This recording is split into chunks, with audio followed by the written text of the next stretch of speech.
architecture doesn't begin with an architect, and it doesn't end with an architect.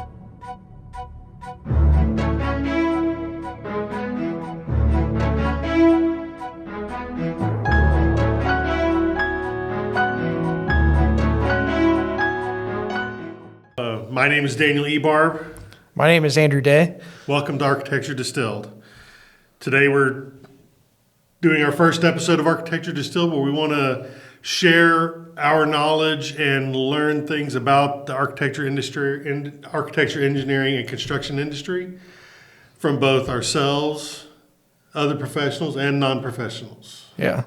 And we want to kind of mainly gear this towards like people that are trying to get into the development world. So some of the questions that might come up is like, how do I choose an architect? How do I choose a piece of land? Or where do I start? You know, like, do I need an architect? Yeah. Do I need an engineer? Why do I need an architect? Yeah. Like, who are those guys? Why is my house moving around so much? Yeah. Why do my doors not open? Yeah. We just want to talk about these things, just have conversations about them. Yeah, all this stuff is important. Our backgrounds are mainly in the architecture world because that's what we know.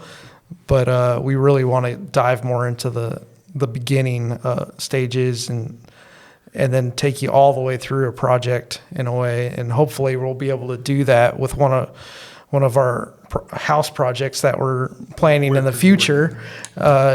So hopefully we can take you step by step through that, the design process, picking the land, and working with maybe a civil engineer, an MEP engineer, a structural engineer, all these different engineers. Working with the cities, that's something that we have to deal with also.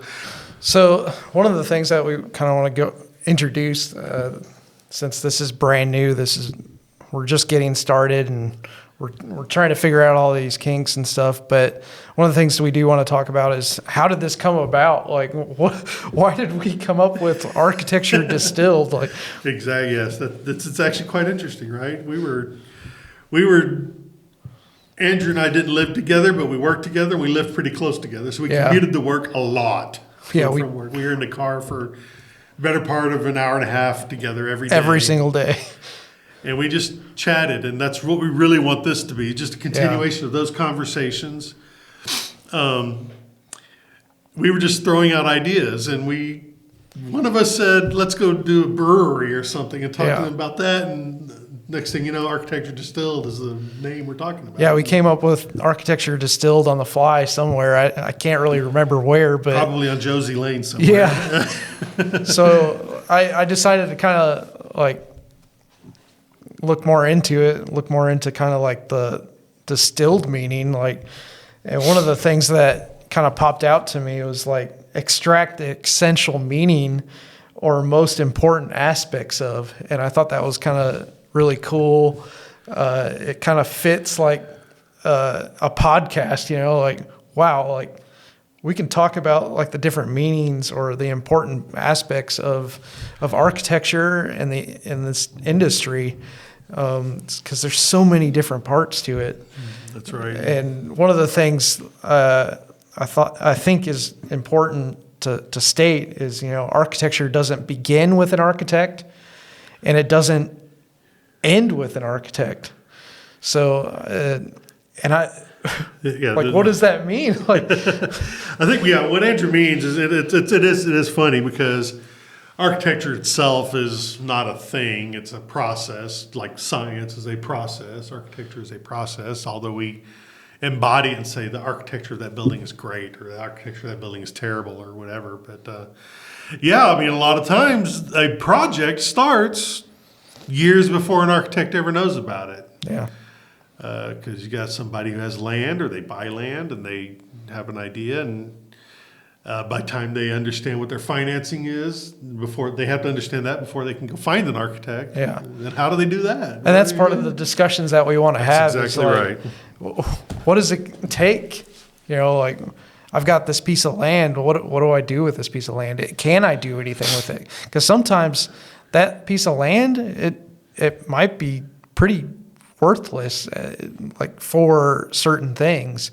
It might be great for a single family home development. It could be great for a multifamily development, and trying to figure out those different things is kind of the discussions that we want to have.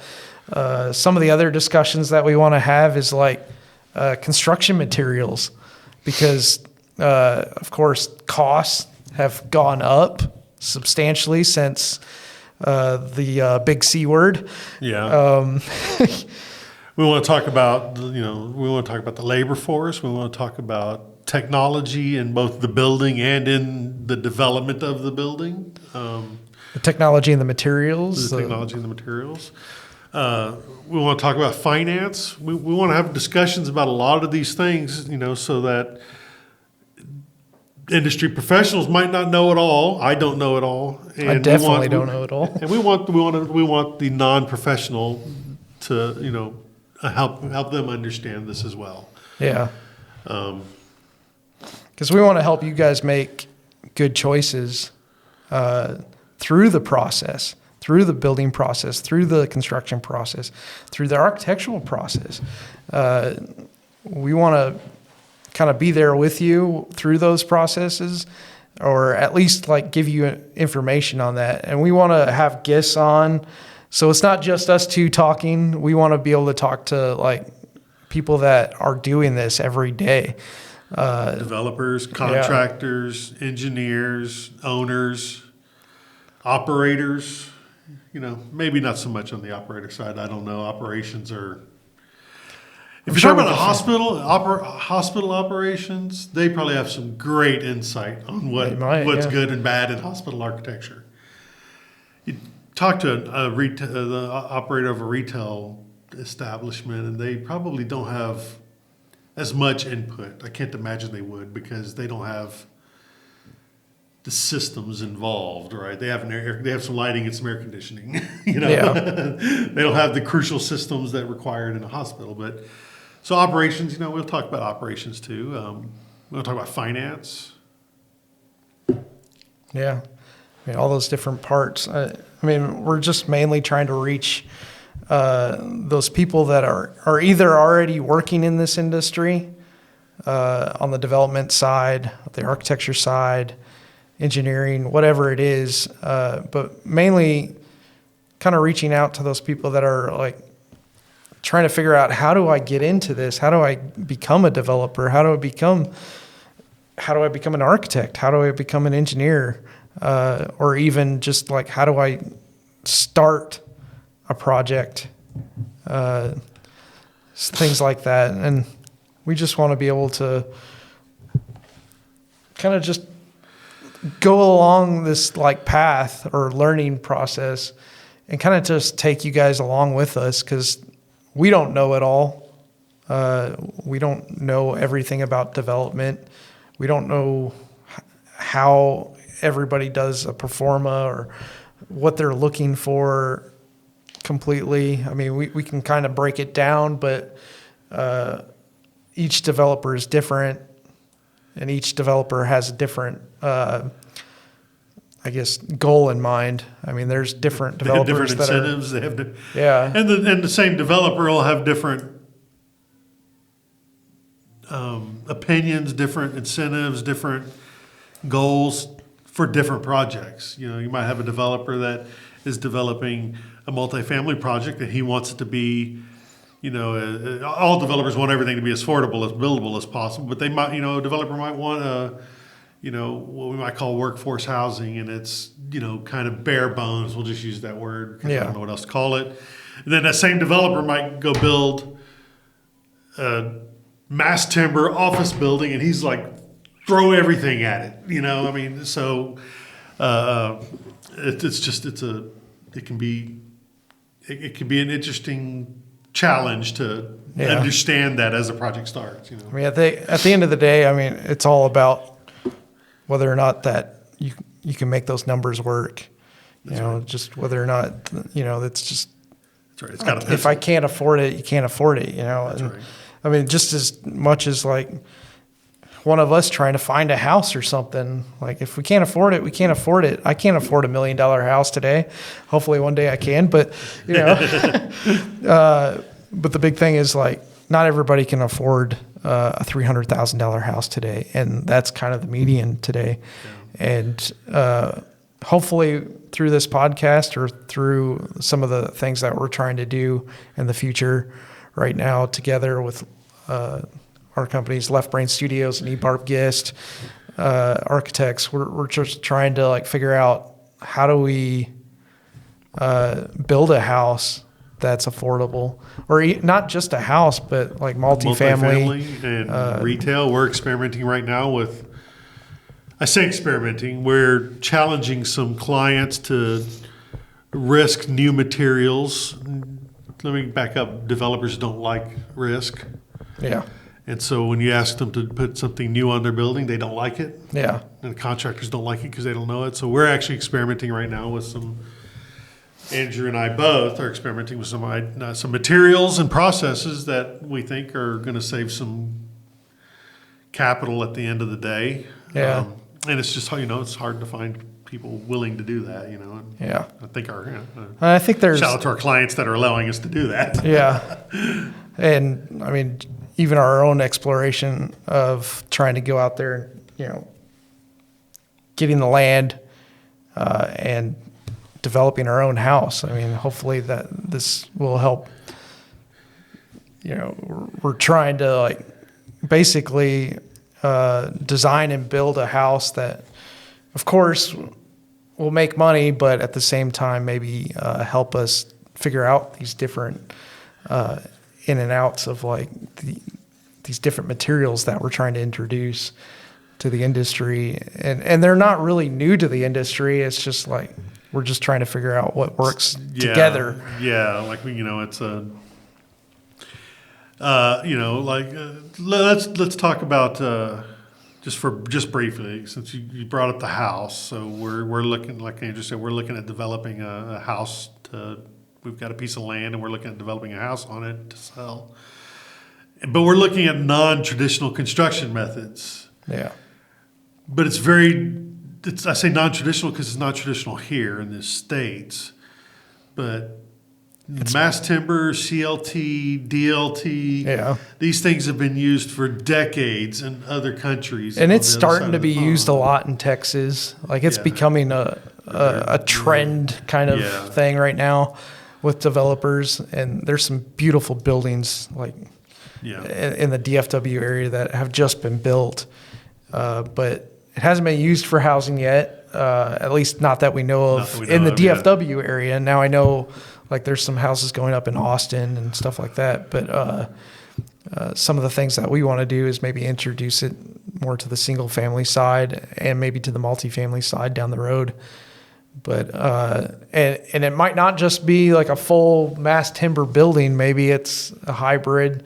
I know there's a couple different developers out there that are doing those kinds of things where they're creating these beautiful buildings using your typical framing, but also introducing some of this newer stuff that's not really new, but new to the area.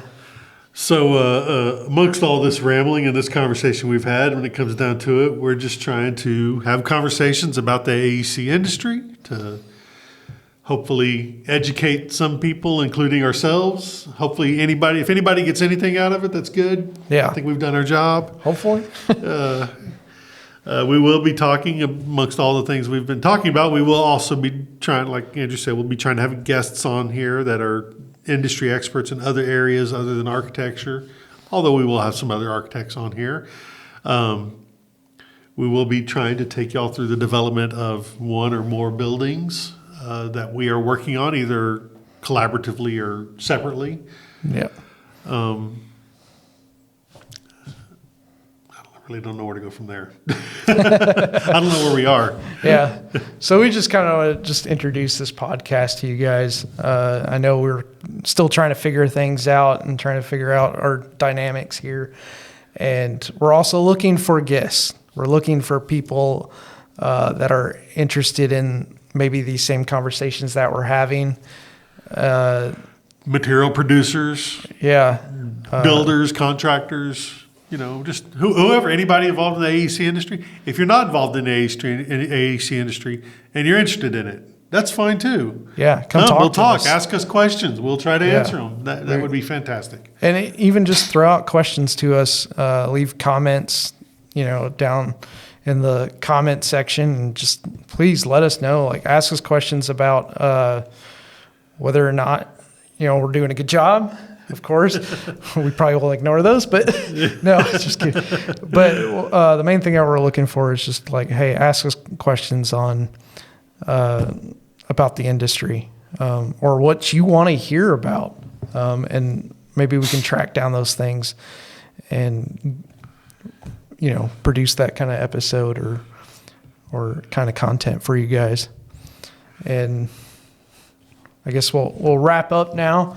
And we just want to thank you for joining us as we rambled today. We hope you'll tune in and learn from us in the future and just explore with us down this this path that we're about to venture down. So yeah. Yeah, we want to thank Left Brain Studios and eBarb Guest Architecture for sponsoring this show. This today. And Joe for helping us out. Joe, who you don't see, is behind the camera helping us out here today. Hit the like and subscribe button. Yeah. Thank you very much. Thank you.